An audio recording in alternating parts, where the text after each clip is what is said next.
एक महान वैज्ञानिक आखिर बनता कैसे है? चलिए आज रिचर्ड एब्राइट की सच्ची कहानी से समझते हैं कि कैसे जबरदस्त जिज्ञासा, एक जरूरी असफलता और तितलियों पर लिखी एक किताब किसी को विज्ञान की बुलंदियों तक पहुंचा सकती है।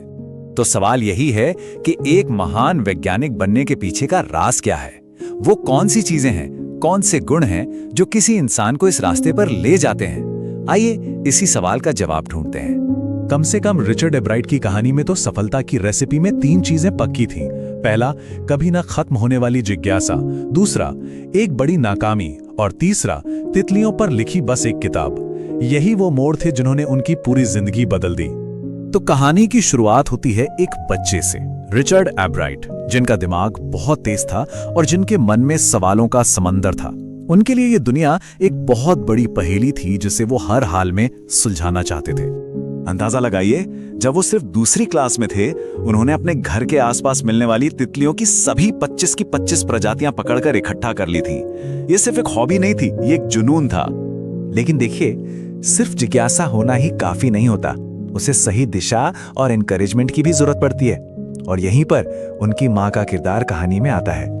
उनकी माँ ने उनकी सीखने की इस ललक को हमेशा बढ़ावा दिया। वो उन्हें ट्रिप्स पर ले जाती और उन्हें सिर्फ खिलौने नहीं बल्कि दूरबीन, माइक्रोस्कोप, कैमरे, मतलब विज्ञान से जुड़ा हर जरूरी उपकरण लाकर देती थी ताकि उनकी जिज्ञासा को सही मायने में पंख लग सकें।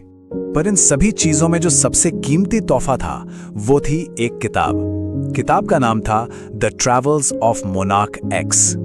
यही वो किताब थी जिसने उनके इस शौक को एक असली वैज्ञानिक मिशन में बदल दिया। ये किताब सिर्फ कहानियां या जानकारी नहीं दे रही थी, ये एक तरह का मिशन दे रही थी।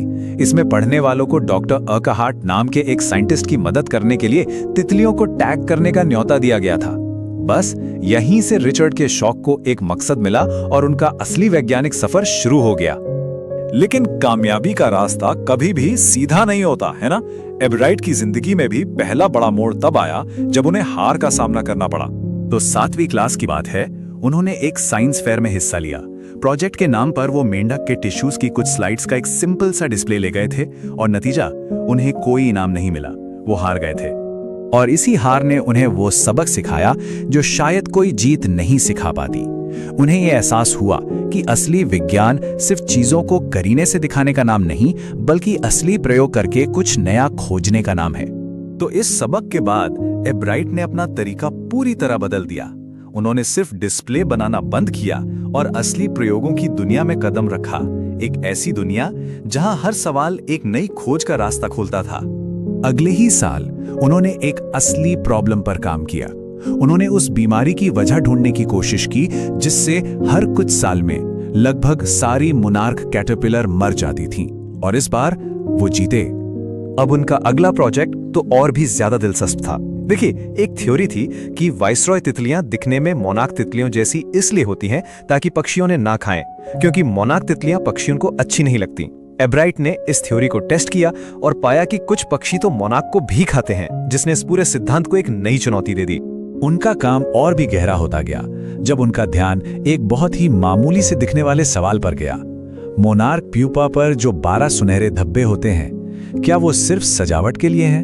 अपने एक्सपेरिमेंट से उन्होंने ये साबित किया कि नहीं, ये धब्बे एक बहुत जरूरी हार्मोन बनाते हैं जो तितली के पूरे विकास के लिए बेहद जरूरी है। ये एक बहुत बड़ी खोज थी और तितलियों पर किया गया यही काम उन्हें उनकी जिंदगी की सबसे बड़ी खोज तक ले जाने वाला था। एक ऐसी खोज जिसने जिंदगी के सबसे बुनियादी राज पर से पर्दा उठाया।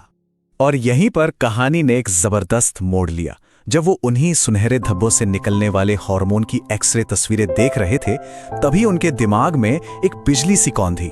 उन्हें एक आइडिया आया कि कोशिकाएं यानी सेल्स अपने अंदर मौजूद जेनेटिक कोड यानी डीएनए को पढ़ती कैसे हैं।